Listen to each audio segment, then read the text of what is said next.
Olá, seja bem-vindo ao Cultura Entrevista. Mais de 1.200 candidatos inscritos para disputar as eleições municipais de 2012 disputaram sob a ameaça da lei da ficha limpa. É o que mostra um levantamento do Congresso em Foco, um site especializado em assuntos políticos.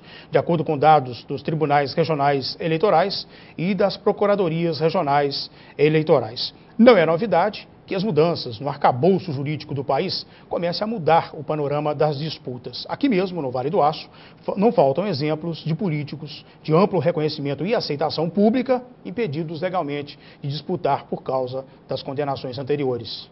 O tema do Cultura Entrevista de hoje, as implicações da Lei Complementar 135 de 2010, que ficou conhecida como a Lei da Ficha Limpa. Para falar do assunto, recebemos o advogado especialista em Direito Municipal, Mauro Bonfim. Doutor Mauro Bonfim, obrigado pela sua presença aqui no Cultura Entrevista. Eu que agradeço. Nós gostamos de fazer sempre aqui uma apresentação dos nossos entrevistados na abertura do programa. O senhor é de onde e a formação? Eu sou natural da cidade de Tarumirim, vizinha a Ipatinga. E o meu tio, Quinzinho Bonfim, foi um dos pioneiros aqui do comércio nos tempos do início da Uzi Minas. Eu me formei em Direito e sou consultor da Assembleia Legislativa. Durante 20 anos, trabalhei na área da execução financeira e orçamentária e envolvendo as questões do direito municipal. E tenho atuação há mais de 2 décadas, frequentemente, no Tribunal Regional Eleitoral e no Tribunal Superior Eleitoral, defendendo centenas de casos nesses últimos 20 anos, e isso nos deu uma experiência enriquecedora nessa construção do moderno campo do direito eleitoral que se deu a partir dos anos 90. Okay. Inclusive, entre essas defesas, candidatos aqui do Vale do Aço também, nós vamos falar desses casos hoje ainda aqui.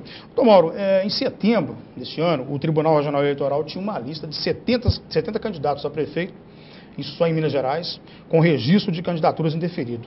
No total, 52 tiveram registro negado com base na lei da ficha limpa. A maior parte é por ter contas rejeitadas quando eram gestores públicos. Ou seja, nós estamos falando nesse momento de um grande avanço na legislação brasileira. Exatamente, um avanço significativo.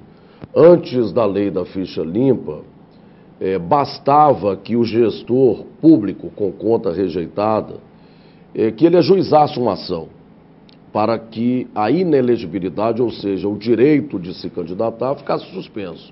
Então bastava uma ação e os candidatos, se valiam das chamadas ações ordinárias, elas eram ordinárias até no nome, porque iriam para as calendas gregas durante 5, 10 anos. Então bastava ajuizar uma ação. Agora é diferente. Agora é preciso uma tutela favorável do judiciário para anular aquela rejeição de contas. Então, realmente, o fator rejeição de contas públicas foi o maior número de casos que derrubou candidatos. Isso significa que qualquer gestor, seja prefeito, seja presidente de Câmara Municipal, seja um ordenador da despesa, ele deve se acautelar, porque é o principal campo em que a Justiça Eleitoral tem indeferido o registro dos candidatos. E não foi diferente nessas eleições de 2012. É claro que seria muito melhor se não houvesse necessidade de uma lei tão rigorosa para que as pessoas se pautassem dentro da probidade ao tratar com uma coisa pública. Mas, enfim, a lei existe, muitas pessoas não cumpriam isso mesmo, a lei existe e hoje está aí batendo na porta dos políticos, né, doutor Mauro? Exatamente. O caso é que os motivos da rejeição quase sempre são motivos recorrentes, eles se repetem. É o problema de não aplicar os 25% na educação, de não aplicar os 15% na saúde, de o gestor abrir os créditos, o prefeito, às vezes, ele abre o crédito suplementar sem uma lei autorizativa. Então, são esses 3 principais pontos. Prestação de contas de convênio também? Prestação de contas de convênio já é um pouco diferente. Então, nós temos que colocar 2 situações. Quando se trata da conta global, da prestação de contas anual do prefeito, o Tribunal de Contas, ele emite um parecer prévio. Ele não é instância julgadora. Esse parecer prévio vem ao Poder Legislativo, à Câmara de Vereadores. E a Câmara de Vereadores, ela tem um componente político na sua decisão. Porque para deixar que prevaleça o parecer do Tribunal de Contas, é preciso 2/3 da totalidade dos membros da Câmara. E o que acontece? Quando as contas vêm com uma nota de rejeição, aquele prefeito ou ex-prefeito terá que ter 2/3 para derrubar o parecer do Tribunal de Contas. E isso às vezes não ocorre. De um modo geral, as contas são rejeitadas, prevalecendo a decisão da Câmara.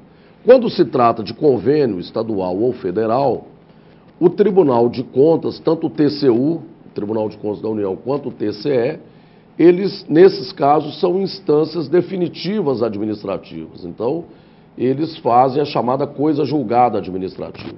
E aí que é o problema. Imagine só, um ex-prefeito de uma pequena cidade, onde raramente circula o diário eletrônico ou o diário oficial, onde não se tem acesso, às vezes, à internet, ele está inelegível sem saber que está. Porque o Tribunal de Contas, em alguns casos, diz que a rejeição de contas de convênio começa a valer com a publicação no diário eletrônico do tribunal e não com a intimação pessoal do prefeito ou ex-prefeito. Se ninguém acompanhou, está impedido. Está impedido. Então nós tivemos esses casos em Minas Gerais, de milhares desses casos, a maior parte realmente diz respeito à rejeição de contas públicas. Mauro Bonfim, apesar dos rigores da lei da ficha limpa, nós percebemos que muitos candidatos que estavam com problemas na justiça mantiveram suas candidaturas a si mesmos, né, com base até em recursos das instâncias superiores. Essa possibilidade ou admissibilidade de recursos precisa ser revista? Exatamente. É preciso uma sintonia fina da legislação eleitoral nesse aspecto. A resolução do TSE, ela institucionalizou, ela legalizou aquilo que nós chamamos concorrer por conta e risco. Isso é algo preocupante, porque às vezes o candidato tem plausibilidade, tem condições de vencer o recurso ou de ter o registro deferido.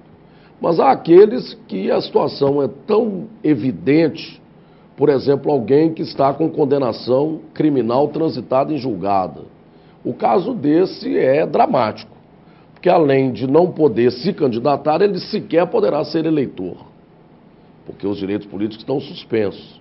Ora, esse candidato tem o registro indeferido pelo juiz eleitoral, recorre ao TRE, tem o registro indeferido e continua em frente no Tribunal Superior Eleitoral. Nós tivemos casos aqui em Minas Gerais, das eleições deste ano.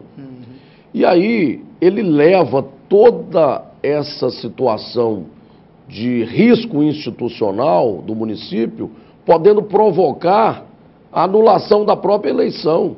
Porque se ele concorreu por conta e risco, passadas as eleições, ele obteve mais de 50% da votação, e não obtém o registro no Tribunal Superior Eleitoral, o que vai ocorrer? Os votos dados são nulos. Os votos dados a ele serão nulos e, sendo superiores a 50%, eles provocarão a nulidade, a prejudicialidade das demais votações.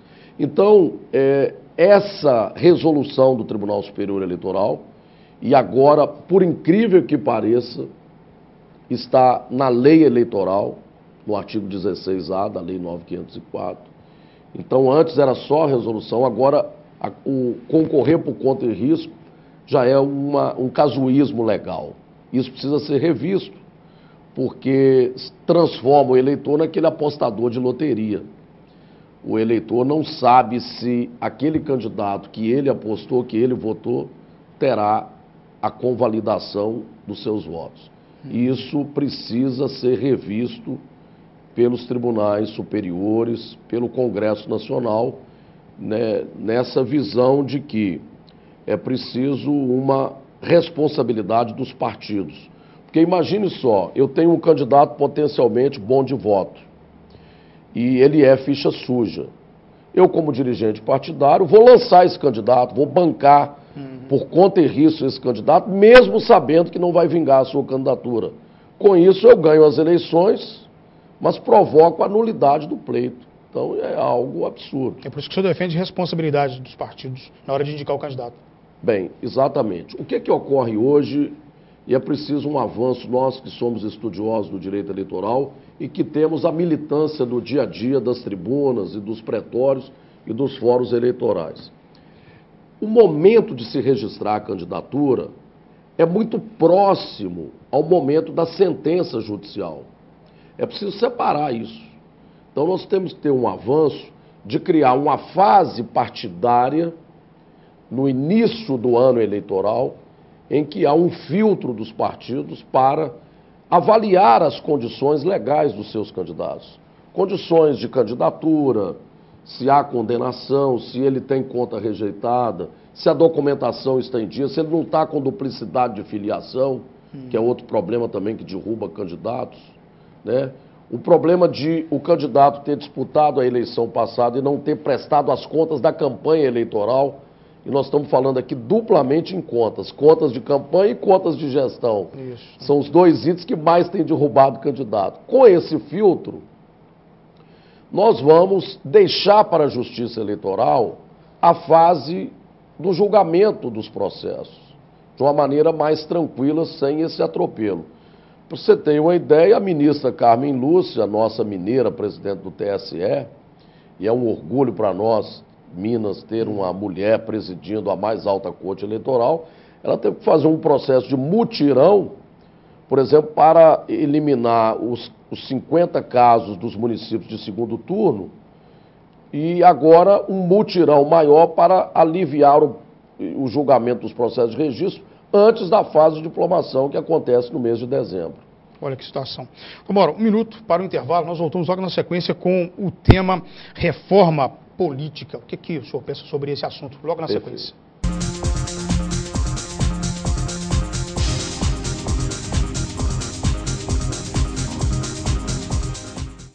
Atenção, luz, câmera, gravando. Todos os momentos devem ser registrados com qualidade e profissionalismo. Lana Vídeo Produtora Audiovisual, especializada em vídeo empresarial, documentários, comerciais para TV e eventos sociais. A equipe Lana Vídeo lhe atende com profissionais capacitados para fazer o melhor registro do seu evento. Lana Vídeo Produtora Audiovisual. Ligue e agende uma visita. 38216992 ou acesse lanavideo.com.br. O Grupo Dijaffer se consolida pela qualidade de seus produtos. Dijaffer, ferro e aço em Fabriciano e aço nobre em frente à passarela do Iguaçu em Patinga.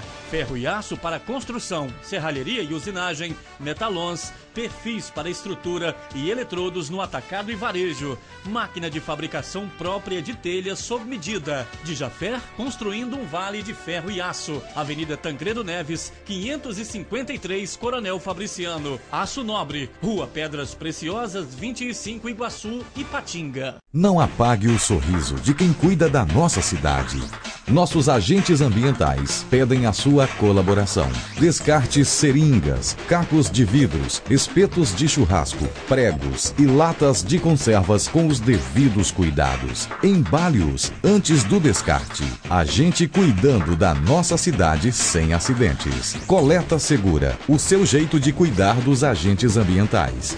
Vital Engenharia Ambiental. Se você não quer ter dor de cabeça na hora de fazer os seus serviços gráficos, procure a Gráfica Arte Publish. Moderno parque gráfico com profissionais atualizados, prontos para atender com rapidez, a cortesia e a pontualidade que o mercado exige. Gráfica Arte Publish, sinônimo de qualidade em serviços gráficos. Atendimento em sede própria, com assessoria jornalística, fotolito eletrônico e criação de peças publicitárias. Gráfica Arte Publish, mais que impressão, impressiona. Arte Publish, Avenida Londrina, número 400, bairro Veneza 2, Ipatinga. Telefone 3828-9020. Artepublish, @artepublish.com.br. Fique bem informado com o Diário do Aço, o jornal de maior circulação em toda a região. Tradição, credibilidade e compromisso com o leitor estão em nossas páginas. Assine e leia o Diário do Aço, o veículo com a melhor equipe de profissionais e maior estrutura para apurar e informar com responsabilidade os principais acontecimentos. Acesse também a nossa versão online, www.diariodoaco.com.br. Fazer de tudo para você se dar bem é ser bem conceituada, bem localizada e bem mais em conta. E tudo isso, pode estar em um só lugar. Vestibular Unipac Vale do Aço. Inscrições abertas. Provas 25 de novembro. Informações uniparquevaledoaço.com.br. Uniparque, mais qualidade por muito menos.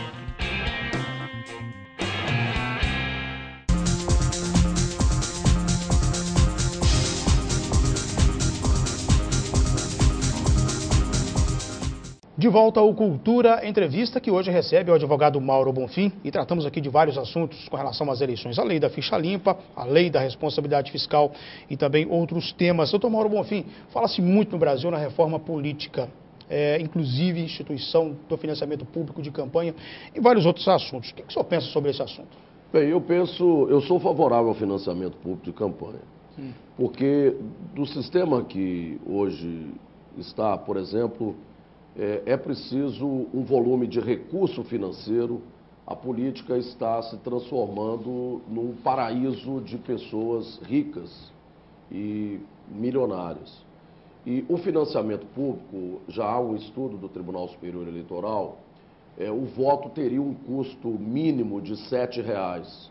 O que acontece hoje? O abuso do poder econômico é muito grande. Por máximo que as prestações de contas, a Justiça Eleitoral esteja exigindo a prestação de contas dos candidatos, ainda há o Caixa 2 nas campanhas. Isso é algo preocupante.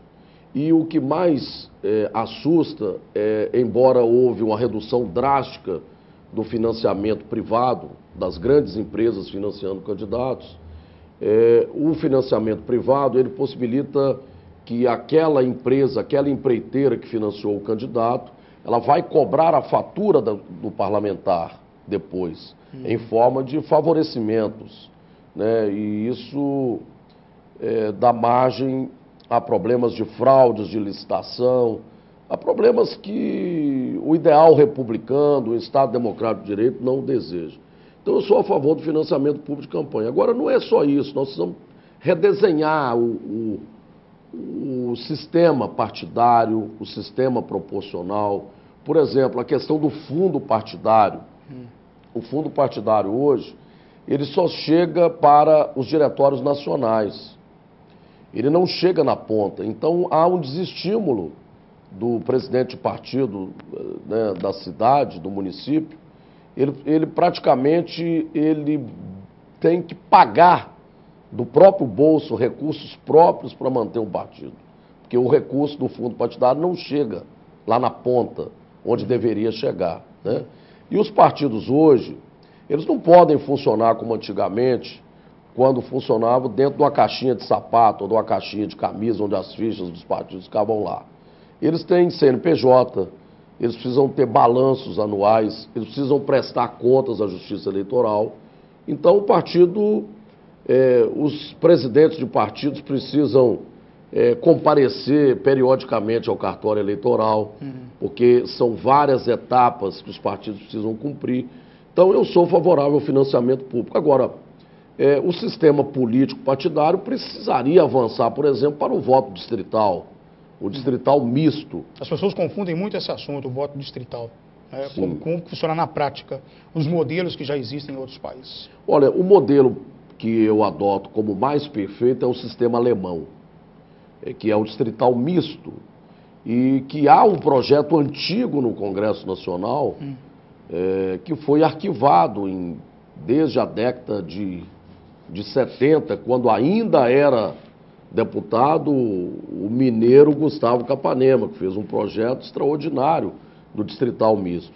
O que é o distrital misto, para que vocês entendam com mais facilidade? É um sistema de divisão de metade a metade.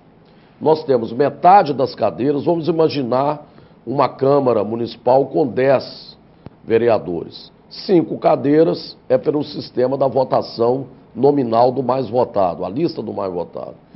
E o outro sistema seria dos distritos eleitorais. Isso, por exemplo, em termos de deputados, nós temos, por exemplo, 14 regiões administrativas em Minas Gerais. Nós dividiríamos metade das cadeiras da Assembleia, por exemplo, 35 cadeiras, para esses distritos. As outras 35 pelo sistema do mais votado. Quer dizer, nenhuma região ficaria sem um representante. Exatamente. Naquelas 35 cadeiras dos distritos, nós iríamos o quê? Despertar o surgimento da liderança municipal, da liderança local. Estimular a liderança local a se candidatar, a buscar um mandato de deputado estadual, de deputado federal, para que essa liderança não sofra a invasão dos bárbaros, daqueles bárbaros do abuso do poder econômico, dos grandes deputados que têm muito recurso financeiro. E hoje tem o show dos paraquedistas, né, que saem de Belo Horizonte, vem buscar voto no leste de Minas Gerais, no sul de Minas, e depois não faz uma vírgula para isso. Claro, é claro que esse paraquedista ele ainda teria à sua disposição a metade das cadeiras, para ele disputar isso em relação àquelas cadeiras ali. Na lista dos mais votados. Exato, mas a outra metade estaria separada só para os distritos eleitorais. Essa é a grande vantagem do sistema alemão, que ainda estamos longe, porque, infelizmente, eu estou muito pessimista com a reforma política, porque a reforma política, eu brinco sempre, parece um bichinho de estimação que a gente tem em casa, um tem um cachorrinho, outro tem um gato. Cada parlamentar tem a sua reforma política na cabeça. Então, são 575 parlamentares, nós temos praticamente mais de 500 modelos na cabeça de cada um, então é muito difícil. Eu estou pessimista com relação à reforma política. Okay. O senhor esteve recentemente no Vale do Aço e veio fazer uma palestra sobre comissão paritária. Já que nós estamos falando de distritos, das lideranças locais, vou falar de um assunto bem localizado agora. O senhor esteve aqui justamente a falar da importância do funcionamento da comissão paritária de transição de governo agora no fim do ano, que é o momento em que entra os prefeitos eleitos, né, em 1º de janeiro. O que chama a atenção nesse momento, doutor Mauro? Bem, para os gestores públicos, prefeitos, presidentes de Câmara, secretários, todos aqueles que coordenam a despesa pública, a lei de responsabilidade fiscal é um caminho sem volta. Eu creio que o ano 2000 ele é divisor de águas na história dos municípios. E o planejamento, a lei de responsabilidade fiscal, a transparência, o controle interno do gasto público, ele tem tudo a ver com o sistema político. Por quê? Se o gestor não faz o dever de casa, ele terá as contas rejeitadas pelo Tribunal de Contas e pela Câmara Municipal, ou pela Assembleia, ou pelo Congresso, no caso dos governantes de escalas maiores. E acaba a carreira política dele. Acaba com a carreira política, gente. Porque um gestor que não faz o dever de casa e tem a conta rejeitada, ele ficará 2 Copas do Mundo fora da eleição. São 8 anos, pelo rigor da lei ficha limpa. Antes eram 3 anos, 5 anos, agora estabeleceu-se um patamar e um prazo de 8 anos. Então são 2 mandatos que esse gestor ficará fora do processo político eleitoral. Então é preciso que haja um rigor nesse controle interno da despesa pública. E isso não é muito difícil. O problema é que as irregularidades são praticamente as mesmas. Problema na licitação, problema na aplicação da educação, problema na aplicação da saúde, o gasto de pessoal, o limite de gasto de pessoal, os créditos de orçamento que são manejados sem as leis autorizativas. E não falta quem fiscaliza e denuncia isso depois. Exatamente. Hoje nós temos a nível municipal, né, um Ministério Público atuante, o controle do próprio cidadão, né? Hoje nós temos denúncia online, nós temos o Tribunal de Contas, nós temos a CGU, a Controladoria Geral da União, nós temos diversos órgãos de controle. E o gestor precisa conviver com os novos tempos republicanos. E a comissão de transição, né, é um aspecto para ser realçado, ela tem a ver com esses novos tempos republicanos.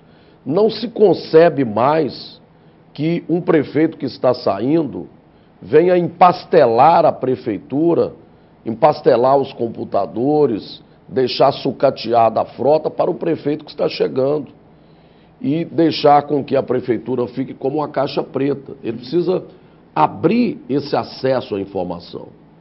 E hoje a comissão de transição, ela não é mais uma mera liberalidade, um mero favor, é um mandamento constitucional. Nós temos lei federal que regulamenta a transição, nós temos a Constituição do Estado de Minas Gerais, que abrigou no texto essa possibilidade do acesso às contas, programas e projetos. Eu chamo a atenção aí dos assessores, dos novos prefeitos, eles não vão olhar apenas as contas, as despesas do dia a dia, não. Eles têm que olhar programas, projetos, convênios em andamento, convênios com órgãos estaduais e federais. E o papel da comissão de transição não é punir, ela não tem papel de comissão parlamentar, de investigação. De fazer caça às bruxas. Caça às bruxas. O papel da comissão de transição é pedagógico.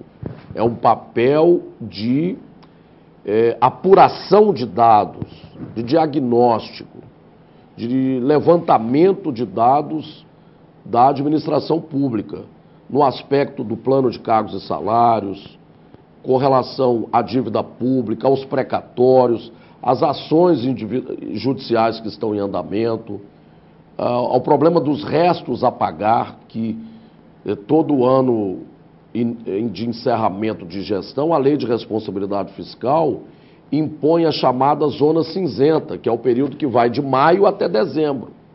De maio até dezembro, qualquer despesa nova efetuada tem que ser liquidada até o final do exercício, sob pena de crime fiscal para o gestor e de possibilidade de rejeição das suas contas. Então é esse aspecto que precisa ser muito bem analisado, com assessoria aí eficiente em todas as áreas. Só para lembrar, o controle interno hoje que toda prefeitura tem que ter, então é fundamental, é vital para assegurar que o prefeito, o gestor, não seja punido lá na frente. Olha, o controle interno é a viga mestra, é a coluna vertebral. O controle interno é o ponto nevrálgico de tudo isso. É preciso o pessoal dos municípios, os novos prefeitos, os novos assessores que estão chegando, esse pessoal que está com a garra, com a vontade de trabalhar, que terão que ter uma resposta rápida para a sociedade, porque a sociedade que elegeu um prefeito, o eleitor, o cidadão que votou, vai chegar no mês de janeiro e vai querer resposta rápida, ele vai querer ação e resultado. E isso, o controle interno tem que ser concomitante. Ele tem que ser preventivo, concomitante e reparador depois. Esse controle interno é informado o quê? Advogados, contabilistas. Exato, especialistas em gestão. Né? O mercado tem pessoal profissional preparado para atender exigência desse nível? Muito pouco. Infelizmente, o Tribunal de Contas tem a Escola de Contas que treina gestores, mas nós temos cursos aí em licitação, cursos de controle interno, gestão em administração pública. Aliás, é um nicho que as pessoas poderiam até atentar para isso. É um novo nicho aí no mercado profissional. A pessoa fazer uma especialidade, por exemplo, em gestão pública, para ser um controlador. E o controlador, ele não precisa temer essa função. O que acontece? A maioria dos assessores foge como o diabo da cruz de ser controlador, porque ele vai imaginar que isso vai impor responsabilidade para ele. Mas o controlador responsável, ele alerta, ele corrige, ele indica rumos. Agora, depois da terceira tentativa de correção, se o gestor ainda assim não quiser se adaptar à norma legal, à norma contábil, à norma de procedimento, ele poderá tomar suas medidas para ressalvar a sua responsabilidade. Então, o controle interno é a base de tudo. Ok? Ok, muito obrigado. Nós voltamos daqui a pouco, na sequência do Cultura Entrevista, com a sequência dessa entrevista com o Dr. Mauro Bonfim. O assunto é o direito eleitoral, o direito municipal e também as implicações da lei da ficha limpa. É um minuto só, o intervalo.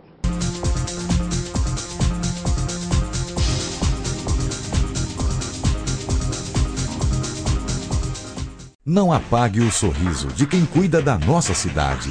Nossos agentes ambientais pedem a sua colaboração. Descarte seringas, cacos de vidros, espetos de churrasco, pregos e latas de conservas com os devidos cuidados. Embale-os antes do descarte. A gente cuidando da nossa cidade sem acidentes. Coleta Segura, o seu jeito de cuidar dos agentes ambientais. Vital Engenharia Ambiental. Se você não quer ter dor de cabeça na hora de fazer os seus serviços gráficos, procure a Gráfica Art Publish. Moderno parque gráfico com profissionais atualizados, prontos para atender com rapidez, a cortesia e a pontualidade que o mercado exige. Gráfica Art Publish, sinônimo de qualidade em serviços gráficos. Atendimento em sede própria, com assessoria jornalística, fotolito eletrônico e criação de peças publicitárias. Gráfica Art Publish, mais que impressão, impressiona.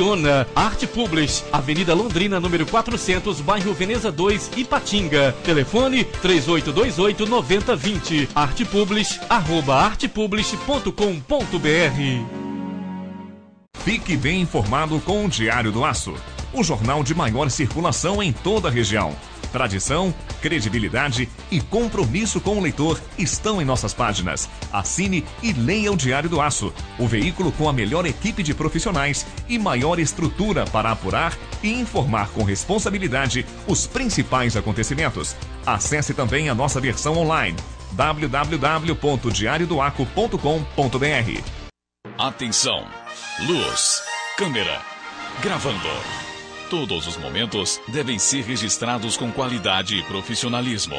Lana Vídeo Produtora Audiovisual, especializada em vídeo empresarial, documentários, comerciais para TV e eventos sociais. A equipe Lana Vídeo lhe atende com profissionais capacitados para fazer o melhor registro do seu evento. Lana Vídeo Produtora Audiovisual. Ligue e agende uma visita. 38216992 ou acesse lanavideo.com.br. O Grupo Dijafer se consolida pela qualidade de seus produtos. Dijafer, ferro e aço em Fabriciano e aço nobre em frente à passarela do Iguaçu em Patinga. Ferro e aço para construção, serralheria e usinagem, metalons, perfis para estrutura e eletrodos no atacado e varejo. Máquina de fabricação própria de telhas sob medida. Dijafer, construindo um vale de ferro e aço. Avenida Tancredo Neves, 553, Coronel Fabriciano. Aço Nobre, Rua Pedras Preciosas, 25, Iguaçu, Ipatinga.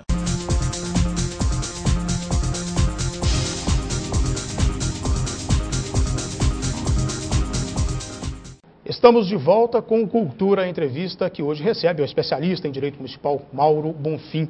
Doutor Mauro Bonfim, como é que é transitar lá pelos bastidores do Tribunal Regional Eleitoral? Estivemos acompanhando vários processos de cassação, do Geraldo Nascimento, depois do Quintão, no tribunal, e nós percebemos que só tem um bom trânsito lá no Tribunal Regional Eleitoral. Como é que é essa convivência lá no tribunal? Olha, são 2 décadas de atuação frequente na tribuna, nos corredores, nos bastidores. Eu posso dizer que a equipe do Tribunal Regional Eleitoral de Minas é um orgulho para o país, para a justiça eleitoral brasileira. São servidores altamente eficientes e são de uma gentileza extraordinária no trato com os advogados e com as partes. E é evidente que nós, desde a década de 90, nós acompanhamos o surgimento do moderno campo do direito eleitoral. Em 1990 surgiu a lei das inelegibilidades, porque a lei da ficha limpa nada mais é do que uma adaptação, uma ampliação da lei que já existia, a lei 64, desde 1990.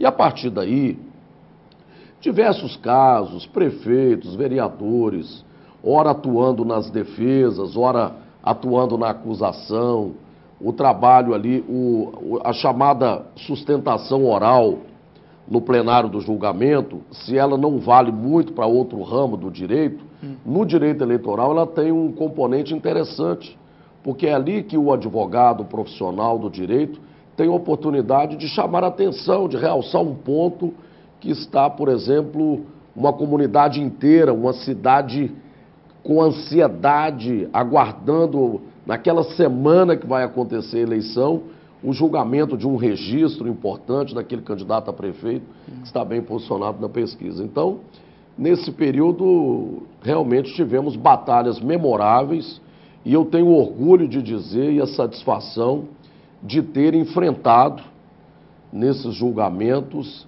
verdadeiros titãs da advocacia e da oratória, tais como Cícero Dumont, de saudosa memória, Murilo Badaró, Ibrahim Abiáquio, mais recentemente Alcir Nascimento, João Batista de Oliveira Filho, que é ex-procurador da República, hoje advogando. Atuou nos casos de Ipatinga, né? Exatamente. Então, vamos dizer que tivemos lá um batismo de fogo nesse cenário da batalha jurídica, onde temos teses jurídicas. E interessante que o direito eleitoral ele tem muitas lacunas. Por quê? O nosso Código Eleitoral é caduco, é decaído. Né? Essa expressão código decaído é uma saborosa expressão do ex-ministro Sepúlveda Pertence, nosso mineiro, que brilhou lá no Supremo e no TSE. Então nós temos um código de 1965, não temos um código de processo eleitoral, e aí a aflição do profissional do direito eleitoral, dos próprios promotores e juízes eleitorais, que são juízes e promotores de outras áreas temáticas, que de repente são chamados, convocados para serem juízes eleitorais e têm que dar conta de conhecimento rapidamente de toda aquela legislação. E como o TRE tem uma composição mista, são 2 juízes estaduais, um juiz federal, 2 da classe de advogados e 2 desembargadores, e eles têm o biênio, de 2 em 2 anos são alternados ali a substituição. Quando eles ficam mais enfronhados com o tema, começam a conhecer profundamente o tema, tem que sair, tem que deixar a cadeira, né?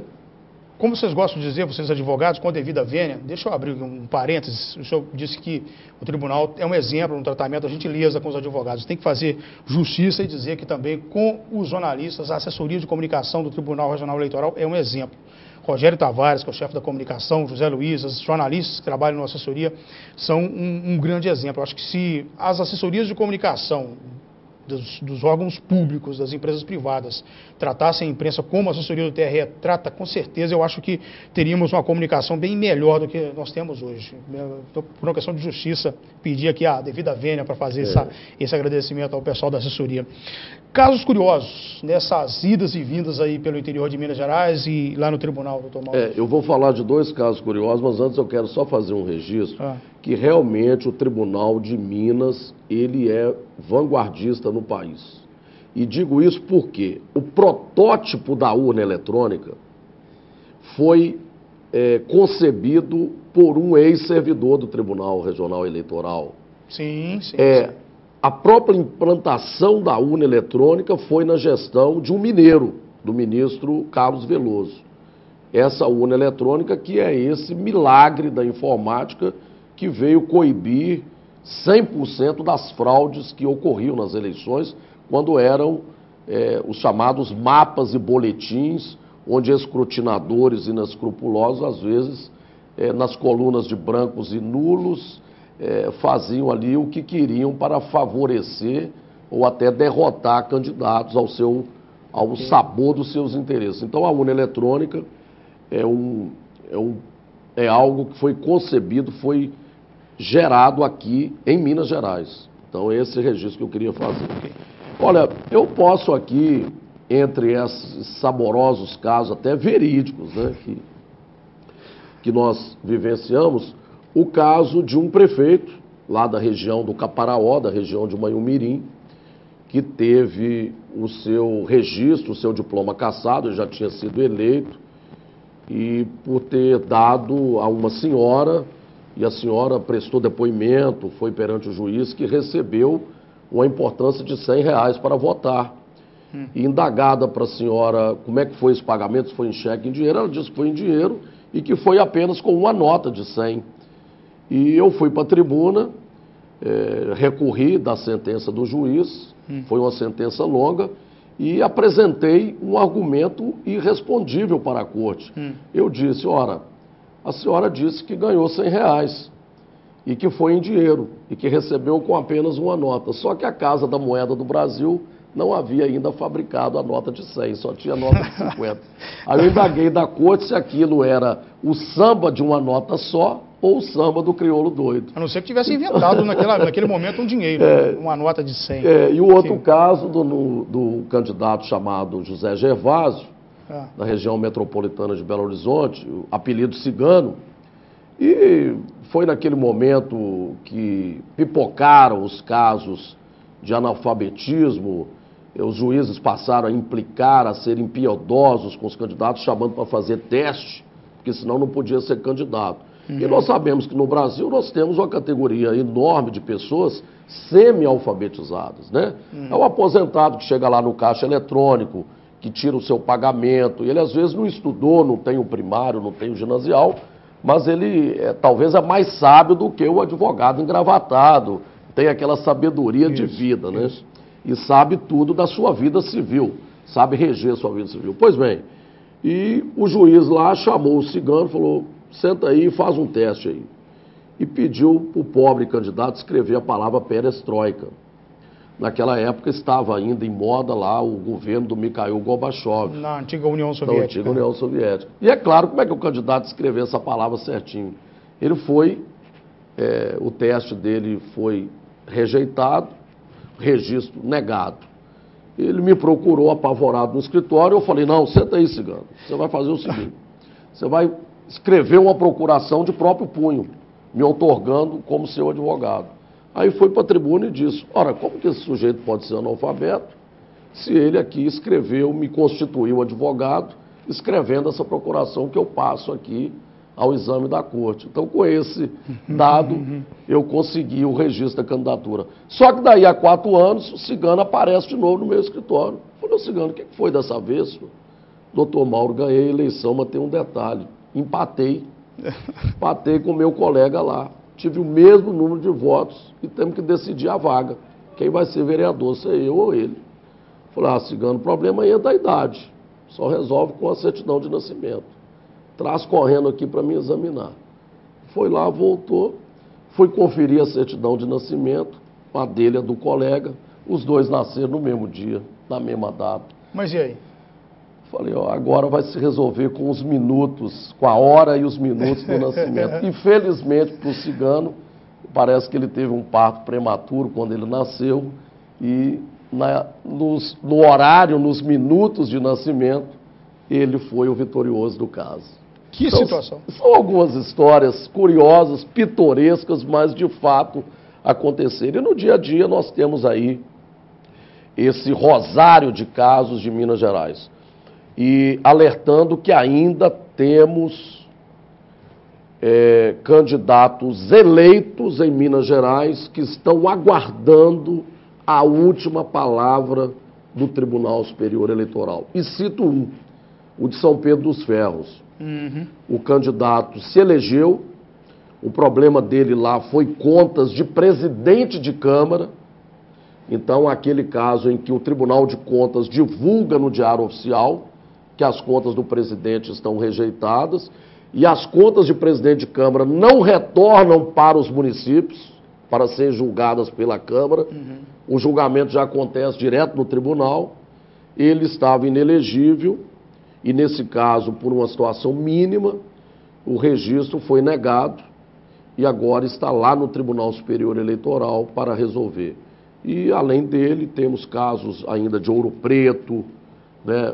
Vários casos ainda pendentes da confirmação desses votos, porque o Tribunal Eleitoral, ele passou agora nessas eleições a separar a coluna dos votos nulos e candidatos que estão subjúdice. Então, os candidatos que são subjúdice, lá no site do tribunal aparece como votação zerada, como votação anulada, até que a palavra final seja dada pelo Tribunal Superior Eleitoral. Tomó, nós estamos já caminhando para o fim do Cultura Entrevista, mas eu não posso encerrar esse programa aqui sem tocar num assunto muito sério, que inclusive já gerou cassação de prefeito aqui, de mandato de prefeito aqui no Vale do Aço, que é o uso da máquina pública no período eleitoral. Principalmente nos casos em que há uma disputa, ou um candidato muito forte, que está disputando, apoiando por um candidato, por um prefeito que está em fim de mandato, ou quando ele está na própria disputa da reeleição e aí acaba utilizando a máquina pública. A gente percebe que a linha que delimita o não uso da máquina pública e o uso efetivo é muito tênue, é muito difícil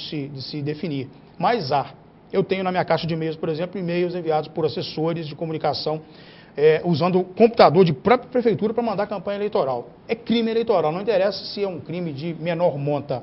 Mas, enfim, o que leva o sujeito a usar a máquina pública sabendo que há uma fiscalização tão rigorosa, uma lei tão rigorosa?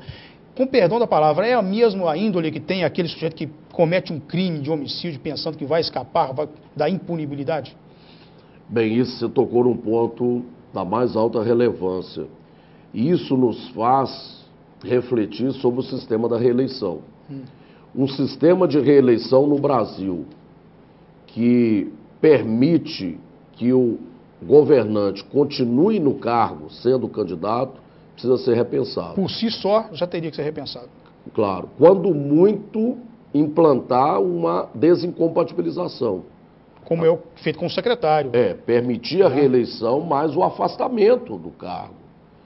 E digo mais, deveria ser até uma questão ética, já que a emenda constitucional permite que o cidadão seja prefeito, esteja com o terno de prefeito até às 6 da tarde, e depois ele vista a camisa do candidato, e essa linha é indivisível, uma linha tênue, um fio da navalha realmente, saber o que é ação de prefeito com ação de candidato, ação governamental, ação institucional com ação de campanha, né?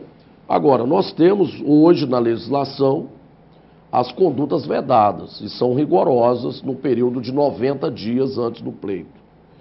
E, curiosamente, também essas condutas vedadas têm levado à cassação de registros e diplomas. Eu dou um exemplo. Há um caso em Minas Gerais, já das eleições de 2012, em que o prefeito contratou 38 funcionários em período vedado. E esses funcionários contratados não eram para serviços inadiáveis, de saúde, serviços emergenciais. E o Ministério Público requereu as contratações, ingressou com a ação judicial eleitoral e o juiz eleitoral deu a sentença já cassando o registro e o diploma, porque no caso desse prefeito, ele já foi eleito agora em 2012, já está com o diploma cassado, aguardando o julgamento do Tribunal Eleitoral. Agora, nesse caso, o que a lei da ficha limpa avançou? Essas condutas vedadas não precisam mais aguardar o julgamento final do TSE. Basta que o órgão colegiado confirme e a execução será imediata e já vai correr a inelegibilidade também de 8 anos com o julgamento da segunda instância. Não há necessário a revisão pelo Tribunal Superior Eleitoral. Basta a segunda instância confirmar. Então, é preciso que haja realmente um rigor. O que é mais difícil, provar esse abuso, o uso da máquina administrativa. Porque às vezes isso se faz de maneira camuflada, faz de maneira dissimulada, e o ideal realmente é impor o afastamento dos governantes que desejam ser candidatos à reeleição ou pensarmos numa reforma para se conferir, por exemplo, 5 anos de mandato, já que 4 anos parece pouco, e simplesmente extinguir o Instituto da reeleição, porque o que todos nós precisamos ter em mente no país é o princípio da alternância do poder. O princípio da alternância ele tem mais a ver com os ideais republicanos, porque às vezes, penosamente, vai-se usar a máquina e ter algum governante 8 anos no poder através do uso da máquina administrativa. E além disso, como fica a igualdade de oportunidade entre os candidatos? É brutal um candidato disputar contra uma máquina administrativa. De fato. Né? O uso de serviços. Nós temos casos que estão aí, já com ações em andamento, de uso de fax da prefeitura como o fax da campanha do candidato, né? O uso de equipamentos, de servidores em horário de trabalho deslocados para a campanha eleitoral do prefeito candidato à reeleição. Quer dizer, é cassação de mandato e mais 8 anos. Mais 8 anos de inelegibilidade. Doutor Mauro Bonfim, muito obrigado pela sua presença aqui na TV Cultura. O assunto está bom, suponho que deve ter muito mais ainda. Espero que futuramente o senhor volte. Eu agradeço, com certeza estaremos para debater essas questões pontuais, importantes, nesses novos ventos democráticos e republicanos que o país está vivendo. Muito obrigado mais uma vez. O Cultura Entrevista fica por aqui. Eu lembro o contato com o programa, é entrevista@tvculturavaledoaço.com.br. Deixe lá a sua opinião, as suas perguntas, a sua sugestão para o programa. Tenha uma ótima semana.